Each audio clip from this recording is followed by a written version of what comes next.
We're so glad to be coming to you from Jerusalem, the headquarters of the International Christian Embassy, and thanks to everyone who's joining us live on the Zoom webinar, on Facebook, on YouTube. Welcome and good day, good afternoon, good morning, wherever you are. And we've got an exciting show today talking about the new Israeli government that after 4 elections in 2.5 years, this looks like another attempt to try and form a stable government, but it was approved on Sunday by the Knesset by the narrowest of votes, 60 to 59. We're going to talk about the makeup, a little about the policies of it with our good friend, Gil Hoffman, the chief political correspondent for the Jerusalem Post. So it's going to be an exciting show. And I first want to start out, before we bring on Gil, I'm going to try and give a quick PowerPoint presentation to show you who are the main players here, who's in the government, who's outside, so you can have a little familiarity as when Gil starts talking about some of these folks who are now inside the government or have joined Benjamin Netanyahu for the first time in 12 years, no longer prime minister, but part of the opposition. So here, let's go to this PowerPoint and on the new Israeli government. This is Benjamin Netanyahu very briefly shaking hands with Naftali Bennett of the Yamina party.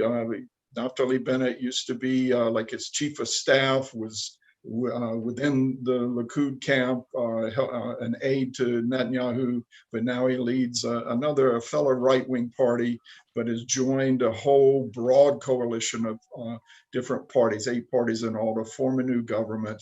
And after the vote on Sunday, there was a short, brief handshake, and then Netanyahu went out and said he's going to try and topple this new government as quick as he can. The new parties that are in it are 8 parties from left to right. Bennett and Gideon Sa'ar here in the middle. On the top line there from the right, along with Avigdor Lieberman of Israel Beitenu. Gideon Sa'ar of New Hope used to be in Likud, took several of them away, got some other MKs. He has 6 seats. Bennett has 6 now in Yamina. He had 7, but one of his guys resigned or dropped out because he didn't want to be part of this new coalition government. Yair Lapid of Yesh Atid, 17 seats.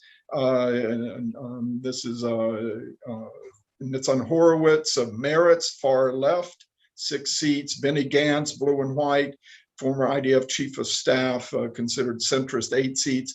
Mansour Abbas, this is quite interesting, of an Islamist party. Ra'am used to be part of the Arab Joint List. He broke away this election trying to be pragmatic, to finally be part of a government as government ministers. This is breaking a taboo in Israel for both Israeli governments in the past and even the Arab community. And he has 4 seats, but they are the ones who put this government over the top with 61 seats. And then Merav Michaeli, she's the chairwoman of Labor. And what's interesting, most of these folks are still young, relatively, in the 40s and 50s. And it's like a young guard coming in. You look at Yair Lapid, Merav Michaeli, and Horowitz of Meretz. These guys had TV shows of their own. Gideon Sa'ar is married to the anchor, a very popular anchor of one of the main news channels in Israel. And so they're from a new generation. They're media savvy themselves. Bennett was an elite commander of elite commando units, and then a high-tech. He had 2 companies that sold for several $100 million. So, he made a lot of money on that. He's considered a risk taker, and somehow we'll get Gil to explain how he has managed up with only 6 seats to be the new prime minister when someone like Lapid has 17 seats and he's an alternate prime minister and the foreign minister now. And the opposition led by Benjamin Netanyahu and Likud has 30 seats, but it was really this Itamar Ben-Gvir and Bezalel Smotrich, who on the far right, who did not want to sit with the Ra'am party in a coalition government with Netanyahu. And Bennett finally joined Ra'am and all these right, center, and left parties in this government. And these guys are now sitting in the opposition. Here's Ahmad Odeh of the Arab Joint List. Part of that list includes Ahmed Tibi, and then the two ultra-religious parties, Ari Deri of Shas, Moshe Gafni of United Torah Judaism. It was quite interesting in the vote on Sunday. It was so close that Ben-Gvir had a car accident, a serious car accident up in the Galilee somewhere. And he, should have gone to the hospital, but he rushed down to the Knesset, and so he could vote against the new government. And this Ahmed Tibi, even though he wasn't part of the government, and even though he's been very, pro-Palestinian rights, pro-Palestinian statehood, he actually was staying outside the Knesset chamber and ready to abstain to allow the government to pass if needed. But once they reached enough votes where they knew the new government would pass, he came in and voted against, negate, he said. And so the government passed, and he was ready to and willing to help work, with it so it would pass, even though he's in the opposition. Quite interesting. And finally, I want to mention this vote was so close. We had Green Al-Hayar from Yesh Atid, who has muscular dystrophy. We really have to commend this woman for going into public service, and she needs periodic treatments. And she was actually laying on a gurney on a stretcher on the floor of the Knesset while the vote was going on, receiving some needed medical treatment so that she could be there to vote. And I think Gil can fill us in, but this is the status of the government. The Knesset, they work basically Sunday through Wednesday, and on certain days, like Tuesday, Wednesday, they have most of their votes. And from now on, for this government to stay in place, everyone has to show up, or they could sneak in a no confidence vote and topple it if not enough people are showing up. And before we finish this, we also have to point out Shirley Pinto of Yamina, because one of the Yamina MKs became a minister in the new government. They resigned their seat in the Knesset, allowed someone down the list to come in, and she's the first deaf Israeli Knesset member, and she was sworn in using sign language. It's quite interesting and quite a nice moment for the Israeli parliament. So now we want to have our guest, Gil Hoffman, Chief Political Correspondent for the Jerusalem Post. Welcome, Gil.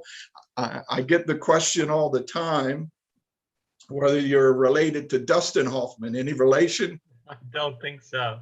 You don't think so? You're from Chicago. What about Abby Hoffman? I'm also not. Okay. All right. Just trying to get a little humor in here, because I know you have a very humorous side when you present Israeli politics. Please give us a nice briefing on what's just happened. How stable is this government policies? Is the opposition going to bring it down soon? Tell us.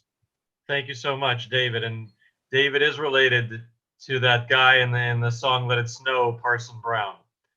That's right. So it is wonderful being with the 58 of you from around the world. I really appreciate you coming together, that you care so much about what's going on here in the Holy Land, and that you're educating yourselves the best way possible through the International Fellowship of Christians and Jews and my good friend David Parsons. So I'm going to take you back in history. And when someone here in the Holy Land says they're going to take you back in history, they usually mean 3,000 years minimum. But I'm going to take you all the way back to August of 2012. In August of 2012, 9 years ago, I was covering a debate for leader of one of the parties that was called by you the Jewish Home. And there were three candidates, two of them old and washed up, and one of them young and energized. The old people, nobody remembers them, were named Hershkowitz and Orlev. The young guy was named Naftali Bennett. And he had just entered politics. He decided to run for the leadership of this party. And after this debate where Naftali Bennett cleaned up, he hung out afterward with me for about an hour outside where the debate was held at the Jerusalem College of Technology. And I talked to him there just on the bench for an hour in the cool Jerusalem air. In August, it's hot during the day and nice and cool at night here in Jerusalem. Mostly he was asking, mostly I was asking him questions. But in the end, he asked me one question. He asked me about Yair Lapid, who had just entered politics himself. He was a journalist, just like me, but better looking. He was an anchor man, and he decided that he would follow in the footsteps of his father, who had also gone from being a journalist to being a politician. So he formed a party called Yesh Atid, There's a Future, and he just had started meeting people all over the country in order to run. And so Naftali Bennett says to me, what kind of guy is Yair Lapid? Have you met him? Have you gotten to know him? And I told him, yeah. I sat with him in his house for about 3 hours. He's got this room that's a kind of a man cave full of sports memorabilia, boxing gloves. He worships Muhammad Ali. And after I told him about Lapid, Naftali Bennett says to me, can I have his phone number? And so I gave him the phone number. And sure enough, a few months later, they made a political alliance that forced Netanyahu to take both of their parties into the government and keep out the ultra-Orthodox, which is pretty rare here that the ultra-Orthodox aren't part of the government because they don't interfere on matters of diplomacy and security and economy. They let prime ministers take care of that. And in return, the prime ministers let them deal with matters of religion and state. It ends up being a good deal for whoever's in power. So that political bond that they called each other brothers, ended up being a harbinger for the current government being formed now. They both have had their ups and downs with Netanyahu, and ended up being in a place where they could get rid of him. A lot of politicians wanted to get rid of Netanyahu. That had been the reason for our political deadlock. Here we have our 120 members of Knesset, and we had 4 elections, and in these 4 elections, we kept on proving Einstein's theory of insanity, of doing the same thing over and over and over and over again and expecting a different result. And it wasn't working because you had 61 out of the 120 who believed in Netanyahu's policies. But you had 61 out of the 120 who wanted Netanyahu to go for plenty of reasons. For his hedonism, hubris, for being in power for too long, for advancing his trial at the expense of the country. He's on trial for corruption charges. And so too many people wanted him to go. And so there was no way of getting 61 to agree on the same prime minister and the same policy. So he kept on doing it and doing it and doing it. Until this election, there were different strategies involved. Naftali Bennett decided that he would take advantage of him holding the balance of power. He knew the 2 most likely people to form a government were Netanyahu and Yair Lapid. They would be the leader of the 2 largest parties. But he knew that he could command a rotation as prime minister, and that if he played his cards right, he could even demand a rotation where he would go first. He actually would have preferred that Netanyahu rotate with him, but he couldn't trust Netanyahu because Netanyahu, after the last election, he made a deal with Benny Gantz, and he didn't keep his deal. So Lapid played it smart and was respectful of Netanyahu, of Naftali Bennett. He offered him a rotation where he would go first that he couldn't say no to. So even though Lapid had 17 seats and Bennett had really only 6 seats, because he held that balance of power and because during the entire election he never expressed a preference for one side or the other, he played this game of neutrality. He used that to his advantage. Now, Lapid was also being a strategist. He knew he couldn't be elected on his own, in part because he was seen as secularist or maybe too left-wing or too shallow a politician.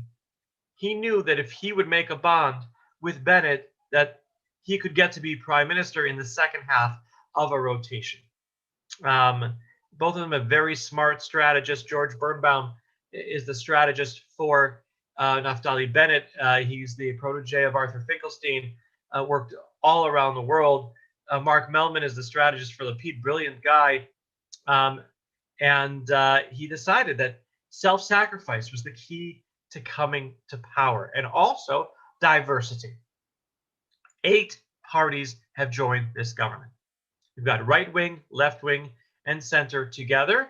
And as David said, you also have a Arab party, an Islamist Arab party in the coalition for the first time. This Islamist Arab party, Ra'am, led by Mansour Abbas, was influenced by who has changed Israeli politics forever? The answer is Donald Trump. Donald Trump led the Abraham Accords. The Abraham Accords were based on an understanding in the Arab and Muslim world that it's no longer necessary to wait for the Israeli-Palestinian conflict to be solved. For too long, Arab countries were saying, okay, economically, it makes sense for us to establish diplomatic relations with Israel. We want to. We don't have anything against the people of Israel. But this Israeli-Palestinian conflict, it's there. It needs to be solved first. And Jared Kushner persuaded the Crown Prince of Saudi Arabia that they don't have to wait anymore. The Crown Prince of Saudi Arabia, Crown Prince Mohammed, he said to Mahmoud Abbas, let's not get confused, Mahmoud Abbas, the leader of the Palestinians, we are sick and tired of waiting for you to make the sacrifices necessary to help your own people. Our people in Saudi Arabia are suffering because we don't have official relations with the most powerful economy in the region and the country that's closest to Israel, to the United States, which is Israel. And now, the Crown Prince of Saudi Arabia happens to not be the leader of Saudi Arabia. So he couldn't do it himself. There's still a king. The king is not well, but there's still a king. But his allies, the United Arab Emirates and Bahrain, their emirs could make peace with Israel. And so they went and they did it. And then Mansour Abbas, the leader of this Ra'am party in Israel, said, wait a second, why are they doing this and not me? Israeli Arab citizens of Israel have suffered because the leaders of every Arab party since the country was founded 73 years ago said, we can't join an Israeli government until we solve the Israeli-Palestinian conflict. Now, what does it mean to not join an Israeli government? Lots of you come from countries where there are parliamentary systems. Only the ruling parties, the parties that are part of the governing coalition, it's harder for the people in American politics to understand this, that's where they divide up the spoils among their constituents. Those who are not part of the governing coalition get nothing. The ultra-Orthodox, when they weren't part of that government, when you had that brotherly bond between Lapid and Bennett, they got nothing. It's not racist that Arab towns in Israel look worse than Jewish towns do. It's bad politics. And Mansour Abbas said, you know what? I don't have to wait anymore either. If Bahrain doesn't have to wait, if Dubai doesn't have to wait, why do the people of Nazareth and Taiba have to wait? And so he did it. he decided he would join any Israeli government, right, left, center, whatever he preferred, right, to make a point. And because as a religious party, he had in common with the religious party being for religious things that I won't get into in such an audience. So they did it. Now the problem is, now that they've done it, now that they have ousted Netanyahu and formed this government, they look at each other and they think, well, what do we agree on? Well, they agree that they ousted Netanyahu, and that was good. That's about it right now. But they have to find something. Look, they could agree on a budget. We haven't had a budget in 3 years. They could agree on security. Iran, bad, right? Okay, we got that down. They've got an election tomorrow in Iran. I'll tell you a secret. There are no good guys in that election. And they agree that on the Palestinian front, nothing's going to happen. You know, the right wing that wants to annex the biblical heartland of the Jewish people in Judea and Samaria, that the world calls the West Bank, they know they're not going to do it. And the people on the Israeli left that are part of the government who would like to give up some of that land to create a Palestinian state, they know they're not going to do it. And they know also that even if they wanted to, even if one of them was in power and they had the numbers to do it, they couldn't do it either, because there's no partner on the Palestinian side right now. Because Mahmoud Abbas, again, let's not get them confused, the leader of the Palestinians, is 86 years old. He just canceled their election that was supposed to be earlier this month. He won his last election for president in January 2005. He is in his 17th year of a 4-year term. And as long as he's in charge, nothing's going to happen on the Palestinian side anyway. And it doesn't appear that Joe Biden wanted to make any deals right now either, because he's seen too many of his predecessors try and fail. So they'll focus on the economy, they'll focus on security, they'll focus on the diplomacy that they agree on, reaching out to the world in a nice way. High tech, we all agree on that. High tech, good. Car accidents, bad. That's what they'll agree on, and that's what we'll have for however long it lasts. But the last thing I'm going to say before I open it up to David's questions, David asked the best questions, is that Netanyahu, he's not going anywhere. Netanyahu is still a young man. He's only 71. His father died at the age of 102. And he is still in power as the leader of the Israeli opposition. And he is still the leader of the Likud. And he is still the leader of the Israeli right and its candidate for prime minister in the next election. And in part because he is still there. That is what gives this government stability. Because even if they don't agree on anything else, they agree that they don't like Netanyahu very much. And so the glue that brought them together, which is Netanyahu, remains there. And so we'll see if the political correspondent of the Jerusalem Post can relax for a while without there being too much internal political stress, or whether they'll just keep on fighting and the mess will go on. Stay tuned to www.jpost.com and or Gil_Hoffman on Twitter. And please keep me in mind if your country has not too much COVID-19, that I do speak around the world. Gil@jpost.com, GIL@jpost.com. Thank you very much, David.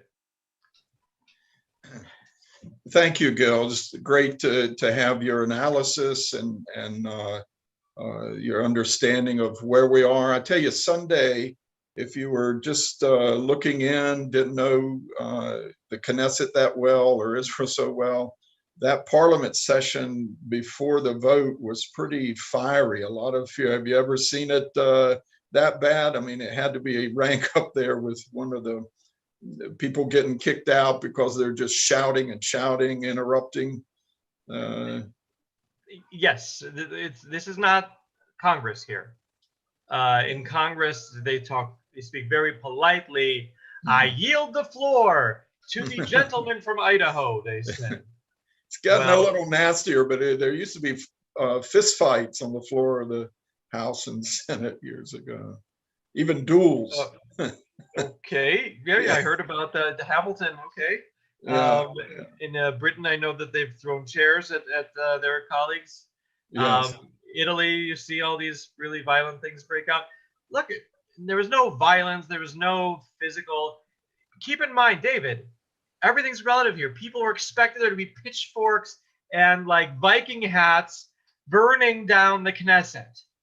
Instead, you had a bunch of opposition members of Knesset whining Yeah, loudly and yeah. stopping Bennett from speaking. Big deal. For most of them, though, this is a new experience, at least for a long time, where they're in the opposition now. Can you just drill down a little more how it is that Bennett, in this rotation deal with Lapid, he gets to go first? I think the argument was that the right from right of center, over 70 Knesset members, almost 80 Knesset members, would be considered right of center. Lieberman, Saar, with Likud, with the religious parties, all the way to the far right. But and so Bennett argued, the overall makeup of the Knesset and the mandate from the people, they want right-wing policies. Is that how he did it? Pretty much. Look, I didn't study too many marketing classes because which is how I have such a low-paying job. But the way it works, I'm told, is you've got supply and demand, and it was a big demand for a party that was politically neutral. That could go with either way. It could crown Bibi or it could crown Lapid, and so Lapid was willing to pay for this, for getting to be prime minister later. But also, David, the absence of Netanyahu was more important in Lapid's eyes than advancing himself. Think about that. People were so sick and tired of the man. Lapid has had his own, personal fights with him since he served in his government from 2013 to 2015, when Netanyahu gave him the finance ministry job, which is a job that's so easy to fail at in any country, in order to try to end his political career. He's the way that Lapid puts it. He sacrificed his own good for the good of the country. One could argue that this is the only way he would become prime minister anyway, so maybe not so much. Mm-hmm. Yeah, he did the same thing a couple elections ago when he deferred to Benny Gantz to head the blue and white alignment. And, in a way, that sort of humility, you can get stepped on in Israeli politics, but also I think a lot of voters see that he's trying to work for the good of the country. Did Bennett, has he really burnt some bridges with some of his voters, Yamina? They didn't expect him to go into a government with not so much maybe the Arab parties, but some of them like Meretz. Sure. Look, he made promises. He promised during the election he would not sit in a government in which Lapid would be prime minister. He would not sit in a government of the far left Meretz. He would not sit in a government that would rely in any way on the Ram party under Mansour Abbas, who he referred to as a terror supporter. And he took that all back. And ladies and gentlemen, there's a time to burn bridges. If you're going to burn bridges, do it on the way to the top. Mm-hmm. Do it when you can really, really get when you can really, really get the top job you've wanted your entire life. Don't burn bridges to get a stepping stone, because then you're never going to be able to climb up to the top. Mm-hmm. But you can burn bridges to get the job. Mm-hmm. His explanation was that he just decided that he needed to get Israel out of this political impasse and deadlock, and the change government, the change route was more comfortable to him than going with Netanyahu. No way, he couldn't trust Netanyahu. Yeah. Look, he lost his political base. He gave up all of it. His voters now would be almost no one. Mm-hmm. So he's got to stay in power. If there's a new election soon, they topple it and we go to a fifth election, he's not going to do so well. But he's got a chance now to look prime ministerial. That's true. And theoretically, if he would look prime ministerial, then maybe they would reelect him then. Or you know what, David? You mentioned his exits, his high-tech exits. So he got to the peak. Go enjoy being rich and get to know your kids better and live the good life.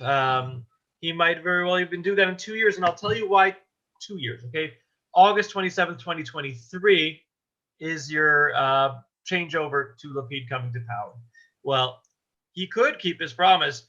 There's various safeguards to make sure that the rotation happens. But what the safeguards is that he wouldn't be able to run again.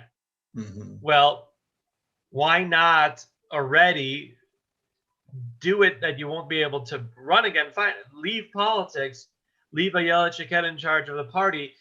If Netanyahu has been forced out as leader of Likud by then, which would only really happen if his criminal trial advances significantly, it's plenty of time for that, 2 years. Then you can have a situation where the right-wing members of Knesset say, we want the new leader of Likud to become prime minister. And whatever's left of Yamina will go with that. 80 right-wing members of Knesset who would depose Lapid and prevent him from coming to power under the leadership of, let's say, Nir Barkat, the former mayor of Jerusalem, who is a Likud Knesset member, or Yuli Edelstein, who is the number 2 to Netanyahu in Likud. Yeah, and Gilad Ardan, who's sort of been sidelined sent to the U.S. and UN as Israel's ambassador. There's also this new Yossi Cohen, the outgoing head of Mossad, who has the first polls. I guess he's got a cooling off period like the generals, but I understand he may join Likud and he's already polling very strongly. But Barkat he's another high-tech wizard who made a lot of money with cybersecurity and now in politics. And I tell you, that video of him taking down the Arab guy with the knife trying to stab someone, that is, I'll always remember that. But Bennett, I guess from his military service, elite units, commander of 2 separate elite units, building and selling 2 startups and making a lot of money, he's considered a risk taker. What kind of risks is he going to take? I mean, it's one thing to join Lapid and Yamina in this broad government, but I mean, what is his particular agenda? What does he want to accomplish? What does Bennett want to accomplish? That is a great question, and I'm waiting to find it out. Look, he wanted to handle the government in a more professional way. He's a high-tech guy. He doesn't like the bureaucracy that harms businesses. He wants to have the Israeli economy run more professionally. That's definitely part of his agenda. He has a strong security agenda. He said that any incendiary balloon fired from Gaza needs to be treated like a rocket, which needs to be treated like a missile. So, and that's what he has been doing this last couple days. So he would take a tougher stance against Hamas than Bibi did. That's definitely part of his agenda. He's not going to be involved in foreign affairs too much because that's part of the deal with Lapid. Lapid's going to handle that, and because Bennett kind of agrees secretly with Lapid's agenda of fixing things with the progressive community around the world. There's this feeling that Netanyahu focused a lot on the easy support from Christian evangelicals and Orthodox Jews, and that was taking the easy way out in politics. Lapid wants to take up the challenge of fixing things with left-wing people around the world, making more of an effort that Netanyahu didn't. It's not easy, but it could be essential for Israel's future. And so Bennett's going to let Lapid do that. And he's a better person to do it than someone right-wing like him. Mhm. Then this has a lot to do with repairing relations between Israeli Jews and diaspora Jews, which in Israel, the ultra-Orthodox or Orthodox, traditional modern Orthodox, they have the majority and really set the policies and rules here. Whereas, say, in the US, the progressives, there's a more conservative and reform Jews, and they sort of feel out of place and rejected by the Israeli leaders. This is what he's working on. Absolutely. And the Democratic Party itself, let's call a spade a spade. Netanyahu went to Congress to stop Barack Obama's dangerous Iran deal and lost the support of a lot of Democrats that way. And without Netanyahu there, you can have a healing process with the Democratic Party, which is extremely important for Israel's future because the bipartisan nature of Israeli politics, of its relationship with the United States, is the top strategic asset that Israel has had. And so when I speak in America, I speak for the college Republicans and the college Democrats together sponsoring the events. And that's the way it used to be, that Israel was the ultimate bipartisan issue. Well, if you align Israel entirely with the Republican Party, which is what Netanyahu was accused of doing, you're losing half of America. And we can't afford to lose half of America. Yeah, I know there are some playing politics with the Christian support now, that it's waning among youth. I don't trust that newest poll that's come out in how they define even young evangelicals, because it said there were more of these young evangelicals registered as Democrats than Republicans. But at the same time, we can't forget there was a recent poll that showed that support for Israel among American Democrats had fallen below 50%. Wow. For the first time in a long time. And that's worse. I lobbied for Israel in Congress in the 90s, and I remember, how important it is to build bipartisan support for anything and not, make Israel a political football. There's a lot of work to do there. And maybe this, you've got Lapid as foreign minister. You have Nachman Shai as like the diaspora affairs. He's from the left. You have a new guy. You got someone who can come in from head of the Jewish agency. That some of the candidates are from the left, and even Isaac Herzog, the new president, who really is very good at working on these issues.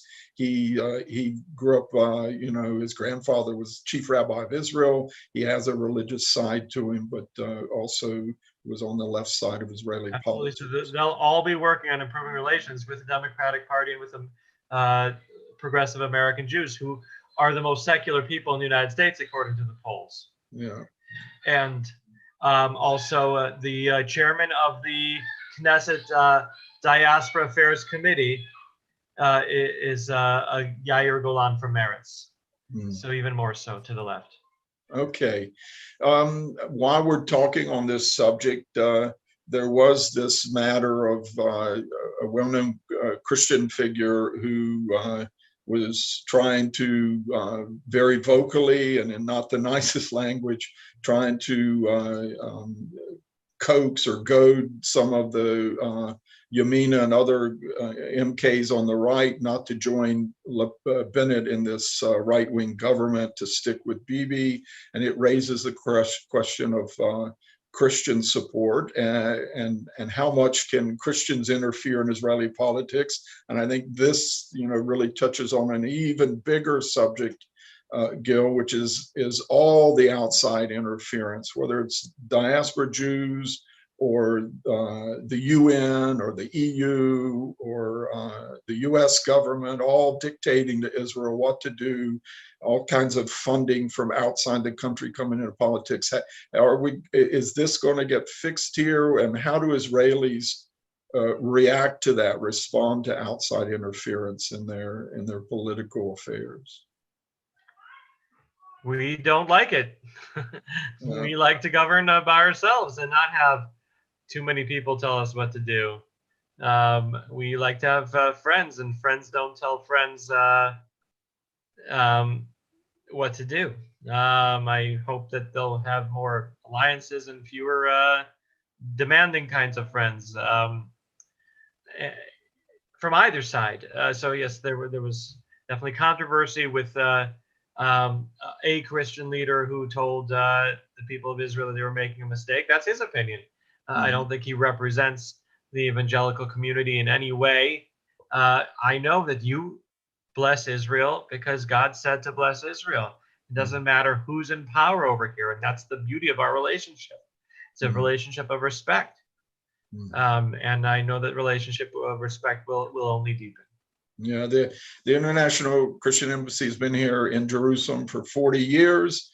And even though we have our own opinions, we have our own favorites or preferences along the way, we really have to stay out of Israeli politics. And I think part of it is just trying to hold to a principle that people need to respect Israeli democracy, whether it's left, right, center, whoever, other foreign governments. And there's so much outside interference and whatever. And we don't, I'm an American. I don't want people outside money pouring in to support one or another candidate from foreign governments or whatever, China, Russia, interfering in our elections like has really come to the fore, that whole question. And I think Israelis resent it. That's my experience, no matter where it comes from. We've got some questions here about the recent riots during the Gaza rocket war in May. There were these really horrible and hard to watch Arab Jewish riots in some of the major cities, especially Jaffa, a little in Haifa, Lod, and different places. Is this government going to be able to help patch some of that up fairly quickly? How's that going? They're going to try. What those riots indicated was that when people live together, they need to deal with what they differ on and not just say, okay, let's keep that under the rug, because eventually it will come out. And so there were riots in 5 different mixed cities across the country. It was a test. It was a test that happened before the government was formed. If it hadn't happened, people would say, well, how would Mansour Abbas handle if Israel went to war? Would he side with our enemies? And lo and behold, he went to war before the government was formed, and he didn't side with our enemies. And he even went to Lod, to one of the mixed cities. He went there with a Likud mayor to a synagogue that had been vandalized by Arab hoodlums, and he said, I will rebuild this synagogue. I've seen him make statements and do some things that are quite surprising, but this is the impact of the Abraham Accords, which you gave Trump good credit, and I think Netanyahu, look, the way he went to Washington and defied President Obama a few years ago on the Iran nuclear issue, speaking in Congress against it. I think a lot of these Arab countries in the Gulf, especially, they felt he was there speaking for them and had their back, and that's part of why they came in. What do you think are some of the issues that could really rattle this new coalition? I know the one Arab MK, he abstained in the vote on Sunday because of this part of the coalition deal was demolishing illegal homes in the Negev, which a lot of Arab Bedouins are building. What other issues are?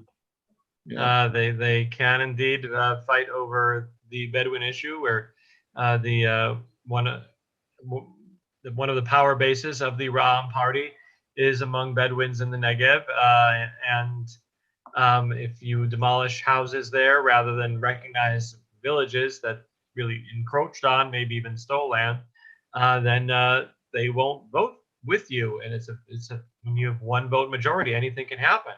Right now, they're debating an ordinance that is extended every year that prevents Palestinians from marrying Israeli Arab citizens and moving into the country, which was used to get hundreds and thousands of Palestinians into the country, terrorists included. and that was stopped by the Supreme Court 20 years ago, but they've had to keep on renewing the ordinance. Well, if Mansour Abbas doesn't support you, don't have a majority, you can't rely on the Likud, who says we're not helping you on anything, even if we don't believe in it. So that's another fight. And that's a backdoor right of return. Yes, yeah, exactly. And watch how they try to pass a budget. That's going to be a challenge. What's the first bill they're going to pass? They're going to pass a bill to extend how long they get to pass the budget without the government falling apart. Okay. All right. And what do you think Netanyahu sees as the weak point? How would he prefer to bring this government down? What sort of issue do you think? Anything. I mean, he's going to do everything he can to bring it down as fast as he can. Exploit any weakness that there is. Yeah.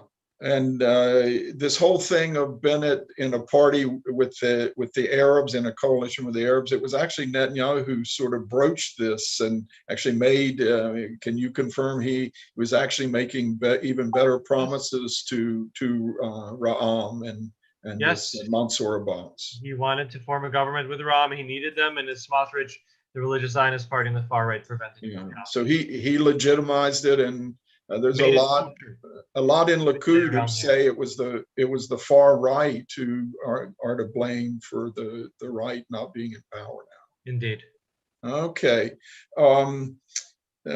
Anything else? I'm not going to ask you to forecast and predict. You're not. I know you're going to say you're not a prophet, but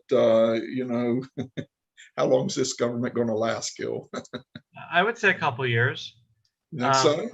Wow. Yeah, look, we need to repair the mess from before. We need to have a period of healing here. We had a pandemic, a war in Gaza. Whether you like him or not, I'm not giving a political opinion here in any way, but a leader who's unquestionably divisive in Netanyahu. And after you have a divisive leader, you need to have a time to heal. So that's going to happen for, I think, a couple years. And it'll show the strength of Israeli democracy again, because it was humiliating that we went to 4 elections. We looked terrible around the world. Well, now maybe we can look a little better again. But that means that for the next couple of years, we're going to see at least 1 or 2 votes of no confidence in the Knesset, and all the MKs from the government have to show up, and everyone's got to be there for every vote because the margin is so narrow. And yep, you cannot invite members of Knesset to speak around the world. They will not come. They have to stay and vote. And there's this gentleman's rule of pairing, that if one's going to be absent and another, you just pair them off. But that's no longer the case. Correct. Sharon Haskell is a brilliant member of Knesset who has the Knesset Christian Allies Caucus. Yes. And she would love to go speak and defend Israel around the world. But she would have to pair off with somebody from the opposition. They're not willing to do that. Mm-hmm. Yeah. Okay. Anything else as we go here?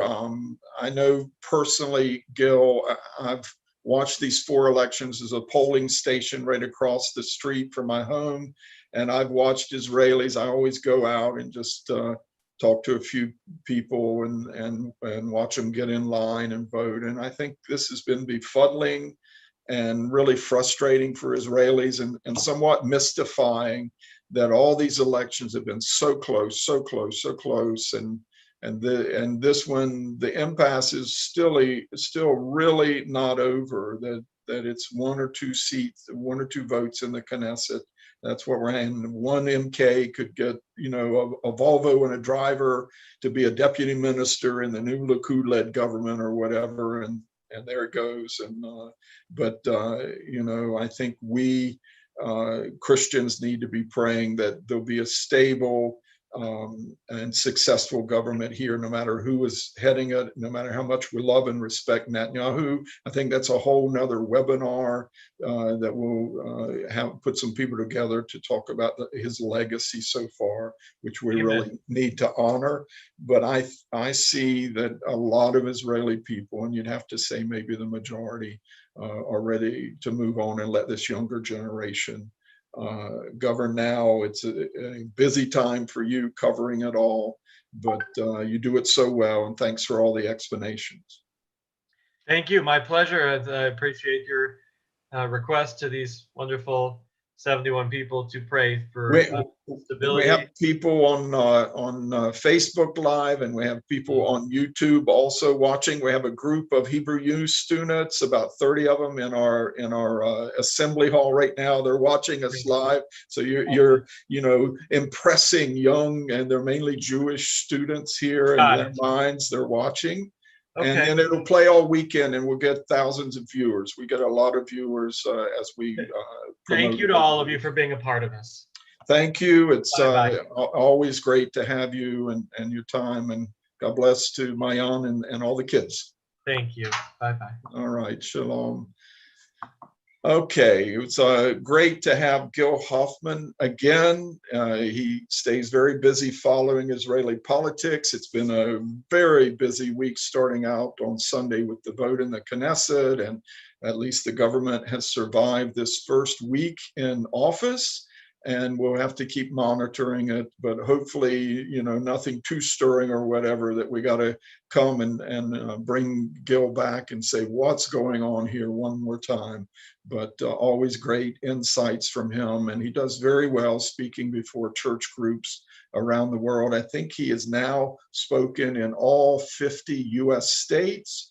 And all our Christian friends in Europe, some of these other countries and continents, you need to have him. He's very good and very entertaining. And I don't think he missed his calling, but it was close that he could have been a real stand-up comic. So thanks to Gil Hoffman. Thank you for joining us here on this week's ICEJ weekly webinar. Next week, we have our global prayer on Wednesday, and we'll get the word out on what next week's webinar is all about. Just want to encourage you to sign our petition to the ICC, the International Criminal Court, that they drop their war crimes probe against Israel. That is at on.icej.org/ICC petition. Please sign that. And also remind you, the Feast of Tabernacles is coming up this fall. You want to be part of the, join us online with all the streaming video on demand for months after. You can watch it whenever you want, but join us at the Feast of Tabernacles. And thank you again for joining us today on the ICJ webinar. God bless you.